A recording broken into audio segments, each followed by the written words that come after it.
김정희 청장에 대한 임명 동의안이 국회에 제출된 건 지난달 16일이었는데요. 국회 원구성 협상이 지연되면서 청문회가 한 달 가까이 열리지 못했습니다. 네. 이에 윤석열 대통령은 국회에 청문 보고서를 재송부해달라고 요청을 했고 기한을 넘기자 임명을 강행했습니다. 김창희 총장 임명으로 윤석열 정부에서 국회 청문 보고서 채택 없이 임명된 장차관 쪽 인사는 7명으로 늘어났습니다. 특히 김창희 청장은 새 정부에서 인사청문회를 거치지 않고 임명된 첫 사례가 됐습니다. 네. 그리고 논란이 많은 박순애 사회부총리 후보자와 김승희 보건복지부 장관 후보자에 대한 청문회 일정도 불투명한 상황인데요. 네. 이 대통령 측은 더 기다려보고 상황을 본 뒤 임명 여부를 결정할 것이다라고 밝혔습니다. 아이들이 미래의 기본권 침해를 주장하면서 헌법소론을 냈습니까? 네, 어린이 62명이 어제 이 정부의 온실가스 감축 조치가 너무 미흡하다면서 헌법소원을 냈습니다. 네. 이 헌법소원은 국가의 권력을 너무 과도하게 행사하거나 일 안에서 이 국민의 기본권이 침해된 경우 헌법재판소에 이의구제를 직접 청구하고 이를 헌법재판소가 심판하는 제도입니다. 정부는 지난 3월부터 탄소중립기본법을 시행하고 있는데요. 2030년 탄소 배출량을 2018년보다 40% 정도로 줄이는 걸 목표로 하고 있습니다.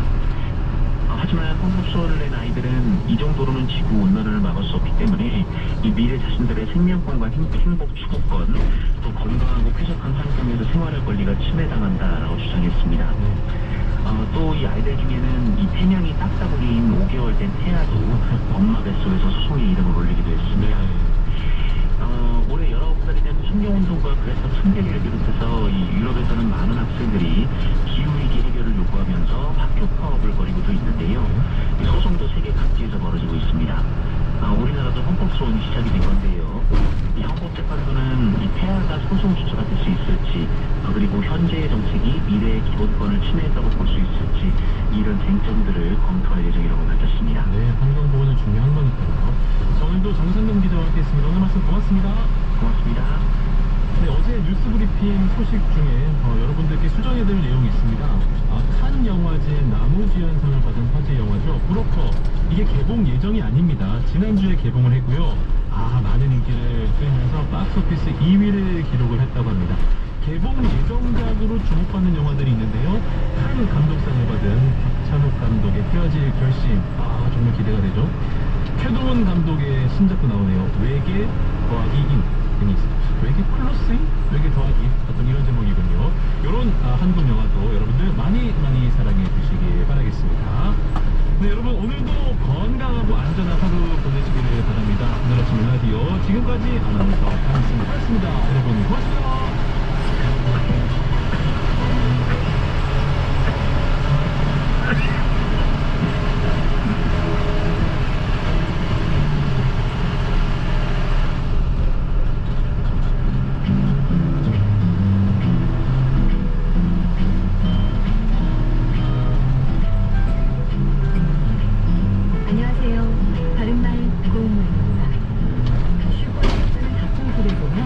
가리지 않고 통째로 파는 곳이 있는가 하면 부위별로 모아놓은 곳도 있죠.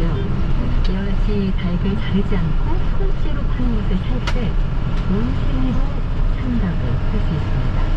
온셈이란 말은 어떤 것을 가르거나 쪼개지 않고 생긴 그대로 판매하는 짓을 우리 고유어 명사인데요.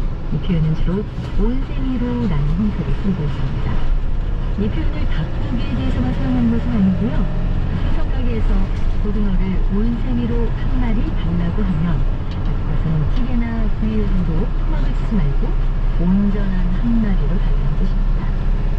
이와 비슷하게 쓸 수 있는 표현으로는 온말이라는 말도 있습니다. 여기서 온은 일본 명사 앞에 붙어서 완전한 또는 전부의 뜻에 대한 해석을 합니다. 그래서 온말이는 가르거나 쪼개지 않은 통짜를 뜻하고요. 온 가자미라든지 돼지를 온마리로 구웠다 같이 쓸 수 있습니다. 우리 고유어 고사 안단위로는 담은 것이 그릇에 넘치도록 많이 들어있는데요. 주로 그릇에 음식이나 물 또는 술 같은 것을 차고 넘치게 담을 때 쓸 수 있습니다. 그릇에 안단위로 담은 밥 한 그릇을 그냥 다 먹었다 이렇게 표현할 수 있습니다. 하루는 좋은 날, 아나운서 원영이었습니다.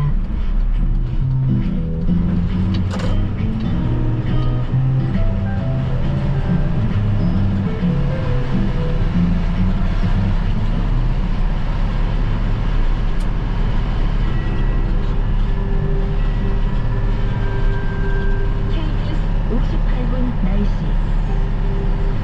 오늘도 전국 대부분 지역으로 빗방울 예보가 있습니다. 이게 하루도 흐리겠고요. 오늘 주로 강원과 충남권 남부, 충북권 남부 지방 지역주에 지금처럼 긴 비가 오다가 대부분 밤에 그치겠고요. 또 내일 새벽이나 아침까지 일부 강원과 전북, 충북으로 비가 이어지는 곳도 있겠습니다. 경기도는 내일 새벽에 가끔 비가 있고 오늘 부산, 경기 등 주로 중부지방 수도권을 중심으로는 빗방울이 떨어질 수도 있겠습니다. 내일 새벽까지 빗방울 내리가 있긴 하고요. 기온은 오늘 역시 중부지방, 주로 서울을 중심으로 높겠고 비가 주로 예보되어 있는 충청권 남부지방은 낮 동안에 오늘 선선하겠습니다. 서울은 29도로 더위가 예상이 되고요. 세종, 부산, 광주 22도에 그치겠고 대구, 강원도 오늘 낮 최고 기온이 19도에 머물겠습니다. 내일은 26도 중 전국이 19도에서 27도 분포, 내일은 충청과 남부 내륙에 소나기 예보가 들어있으니까 참고하시고요. 정자 목요일부터 약간씩 더워지다가 그날 이후로는 대부분 27도에서 32도 안팎의 더위가 전국 곳곳에 이어질 전망입니다. 오늘 대부분 미세먼지 농도 상황도 무난하겠고요. 현재 서울 기온 19.5도, 습도 61%입니다. 최영이었습니다.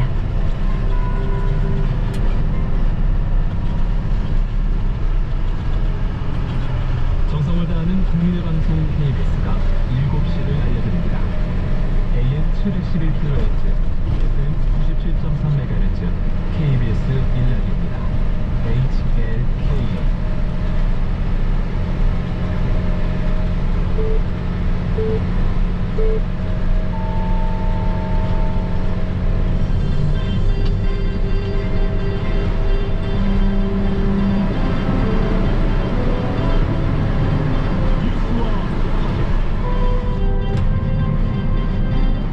여러분 안녕하십니까? 계속입니다. 이번 시사의 발표 아침 뉴스 화제 기울였습니다. 뉴욕 증시가 물가 상승과 큰 폭의 경기 인상 우려 등으로 변화했습니다. 가장 많이 사고를 당하는 동물은 고라니입니다. 동물 찾기 사고의 86%를 차지하고 있습니다. 동물 찾기 사고를 예방하기 위해서는 동물주의 표지판 그리고 내비게이션 등을 통해 주의 구간을 확인할 전 산업부 장관에 대해 구속영장을 청구했습니다. 영장 심사는 내일 열립니다. 이상 이 시간 기온이었습니다. 뉴욕 증시가 큰 폭으로 하락했습니다. 미국의 소비자 물가가 급상승한 가운데 연방 금리 제도가 고강도 긴축에 나설 것이라는 전망이 작용했습니다. 이동환 기자가 보도합니다. 뉴욕 증시는 미국 소비자 물가 지수의 여파로 큰 폭으로 하락했습니다. 뉴욕 증권거래소에서 다우존스는 전장보다 2.79% 하락했고 스탠드앤드푸어스 500 지수는 전장보다 3.88% 떨어졌습니다. 기술주 중심의 나스닥 지수는 4.68% 급락한 채 장을 마쳤습니다. 미국의 5월 소비자 물가 상승률이 8.6%로 41년 만에 최고치를 기록하면서 연방준비제도의 긴축이 강화될 수 있다는 우려가 커졌습니다. 연준이 물가 상승을 억제하기 위해 고강도 긴축에 나설 경우 미국 경제가 침체에 빠질 수 있다는 우려도 시장을 지배했습니다. 연준은 현지 시각 오는 14일에서 15일까지 열리는 통화정책회의에서 기준금리를 0.5%포인트 인상할 것이라고 언급했습니다. 하지만 소비자 물가 상승률 발표 이후 일각에서는 0.75%포인트 인상 가능성도 열어둬야 한다고 주장하고 있습니다.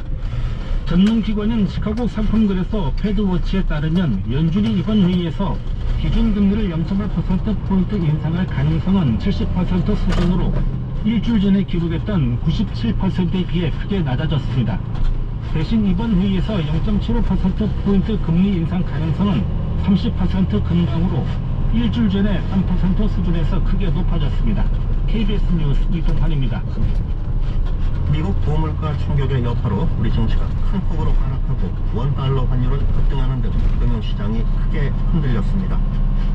어제 코스피는 전 거래일보다 3.52% 내린 2,504.51의 장을 마쳤습니다. 종가 기준으로 2020년 11월 이후 1년 7개월 만에 최저치입니다. 코스닥 지수도 4.72% 급락했습니다. 또 일본과 홍콩에서도 지수가 3% 넘게 빠지는 등 아시아 주요 증시 역시 큰 폭의 하락세를 보였습니다. 어제 서울 외환시장에서 달러 대비 원화 환율은 15원 10전 오른 1284원에 거래를 마쳤습니다. 다음 소식입니다. 한미 외교장관이 워싱턴에서 만나 북한에 추가 도발이 하면 강력 대응할 것이라고 경고했습니다. 동시에 북한에 대해 전제 없는 대화에 나설 것을 강조했습니다. 워싱턴에서 김기현 특파원이 보도합니다. 박진 장관 취임 후 처음 이뤄진 한미 외교장관 협의 초점은 북한 핵위협을 비롯한 안보 현안에 맞춰졌습니다. 양측은 무엇보다 북한이 추가 도발을 감행할 경우 국제사회 전반의 단호한 대응에 직면할 것이라고 경고했습니다. 한미 동맹 차원에선 확장 억지력 강화를 비롯해 장단기 군사 대비태세를 조정하기 위한 협의 그룹을 수주일 안에 가동하겠다는 뜻도 분명히 했습니다. 대화는 물론 코로나19 확산에 따른 인도적 지원 의사도 재확인했습니다. 박진 장관은 특히 북한이 해결과 대화의 갈림길에 서 있다며 더 나은 선택을 희망한다고 강조했습니다. 블링컨 미 국무장관 역시 북한이 경로를 바꿀 때까지 압박은 계속될 거라며 한미는 모든 상황에 대비 중이라고 화답했습니다. 박 장관은 또 북핵 문제에서 중국의 역할을 기대하는 한편 한일 군사정보보호협정 정상화가 필요하다는 점도 언급했습니다. 이와 관련해 제이크 설리번 국가안보보좌관은 양제츠 중국 공산당 정치국원을 만나 북핵 문제 등의 미중 간 협력 필요성을 강조했다고 백악관은 전했습니다. 워싱턴에서 KBS 뉴스 김기현입니다. 화물연대 파업이 8회째를 맞고 있는데요. 파업이 길어지면서 철강과 시멘트, 자동차 등 업계 전반으로 피해가 확산하고 있습니다. 김현경